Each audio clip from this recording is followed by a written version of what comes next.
Pada suatu hari, ada seorang ibu yang datang ke sebuah panti asuhan untuk mengadopsi seorang anak. Punten, permisi. Iya silahkan, ada yang bisa bantu? Saya mau ngangkat anak. Oh alah, ada sih kebetulan satu namanya Yusuf. Iya, Haikal Yusuf maksudnya. Oh, namanya Haikal Yusuf. Iya, ini umur berapa? Itu kalau nggak salah saya 1 bulan 15 hari. Itu kenapa ya bisa jadi ada di panti? Saya tuh sempet nemu, terus Oh, nemu di depan panti. Iya, tiba-tiba kayak ada surat itu yang kayak biasanya kita lihat di film-film gitu kan. Jadi saya mau ngambil yang itu ya. Jadi ibu setuju? Iya, saya setuju. Jadi oke. Oke, Oh oke. ya, makasih. Mari. Terima kasih. Terima kasih. 18 tahun berlalu dan kini Haikal telah tumbuh menjadi seorang pria remaja. Pada suatu pagi, Haikal sedang berjalan pagi hingga suatu hal terjadi. Haikal terjatuh, bahkan ia mengalami benturan yang menyebabkan terjadinya pendarahan pada kepala Haikal. Beruntungnya Haikal karena ada beberapa teman yang sedang berjalan dan siap untuk menolongnya.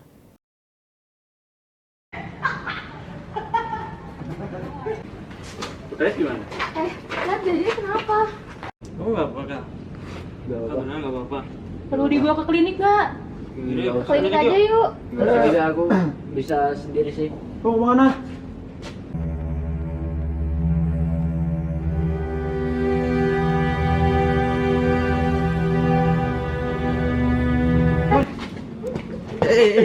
Kemana? Sini. Ya bener aja dong. Sini.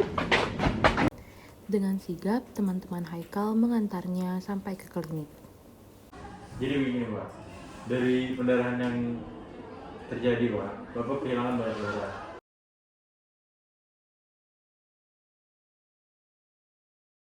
Dan juga dari hasil lab yang diberikan, kandungan besi dalam darah Bapak itu sangat rendah.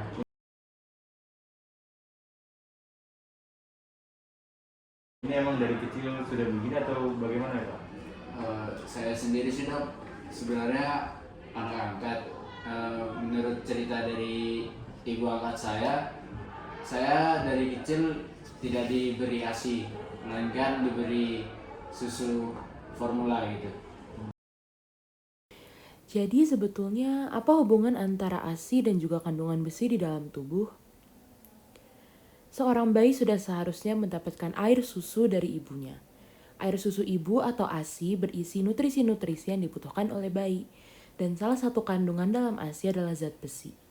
Kurangnya nutrisi yang diperoleh bayi dapat menyebabkan ketidaknormalan pada pertumbuhan bayi.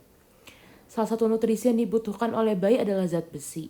Dan zat besi diperlukan dalam pembentukan hemoglobin, dan tanpa adanya zat besi, bayi akan rentan terkena anemia. Terus Bapak juga memang kurang makan daging? Kalau untuk makan daging sih sepertinya saya sangat jarang, soalnya ibu saya sendiri mengajarkan saya untuk memakan sayur-sayuran, dan sampai sekarang juga saya masih menjadi vegetarian. Vegetarian adalah gaya hidup dengan menerapkan pola makan tanpa mengonsumsi makanan yang berasal dari hewan, seperti daging sapi, daging kambing, daging babi, daging unggas, dan makanan laut seperti ikan dan kerang-kerangan. Lantas, bagaimana hubungan antara vegetarian dengan kekurangan zat besi di dalam tubuh? Zat besi terdiri dari 2 jenis, yaitu heme iron dan juga non-heme iron. Heme iron bisa kita dapatkan pada daging, sedangkan non-heme iron terdapat pada sayuran seperti bayam. Heme iron lebih mudah diserap oleh tubuh dibandingkan dengan non-heme iron. Pada kasus ini, Haikal adalah seorang vegetarian. Ia tidak pernah diajarkan oleh orang tuanya untuk memakan daging, sehingga ia tidak menyukai daging dan lebih memilih untuk memakan sayuran. Karena ia tidak pernah memakan daging, ia mengalami kekurangan zat besi yang kemudian menjurus kepada anemia. Walaupun terdapat zat besi pada sayuran, zat besi tersebut lebih sulit untuk diserap daripada zat besi yang ada di daging. Selain itu, Haikal adalah seorang remaja di mana kebutuhan darah seorang remaja akan meningkat seiring berjalannya waktu. Maka apabila dibutuhkan lebih banyak darah, dibutuhkan pula lebih banyak zat besi untuk memproduksi darah. Oke, Oke, jadi Bapak kedepannya ini bisa ada suplemen besi, bisa dimakan 2 kali sehari setelah makan, dan juga ini ada resep obat bisa dibeli di apotek terdekat. Ini untuk merangsang produksi darah Bapak, dan juga kedepannya Bapak bisa terus mengkonsumsi daging lagi ya Pak, walaupun Bapak vegetarian, soalnya dibutuhkan Pak untuk recovery Bapak. Baik dok, mungkin kedepannya saya akan mulai lagi memakan daging-dagingan. Oke, terima kasih Pak. Baik dok. Makasih ya dok. Baik dok. Makasih dok. Setelah melihat perbincangan Haikal dengan Pak Dokter, kira-kira Haikal kenapa ya? Simak video berikut yuk. Anemia defisiensi besi adalah suatu jenis anemia yang terjadi akibat penurunan zat besi di dalam tubuh. Hal ini mengakibatkan penurunan jumlah sel darah merah di dalam tubuh. Penyebab anemia defisiensi besi ini sendiri ada 4. Yang pertama adalah kurangnya zat besi yang masuk ke dalam tubuh kita, misalnya kurangnya konsumsi daging. Kemudian yang kedua adalah kurangnya penyerapan, misalkan setelah pengangkatan lambung. Kemudian yang ketiga, meningkatnya kebutuhan pada manusia, misalkan pada remaja dan ibu hamil. Kemudian yang keempat adalah meningkatnya kehilangan darah, misalkan pada wanita yang mengalami menstruasi berat.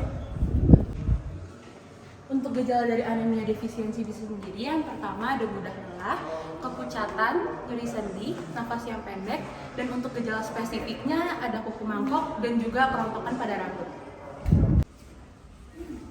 Pengobatan bagi penderita anemia defisiensi besi dapat dilakukan dengan cara yang pertama, memberikan suplemen besi bagi penderita untuk menggantikan kandungan besi yang kurang. Yang kedua, dengan meminum jus jeruk untuk meningkatkan absorpsi kandungan besi yang dikonsumsi.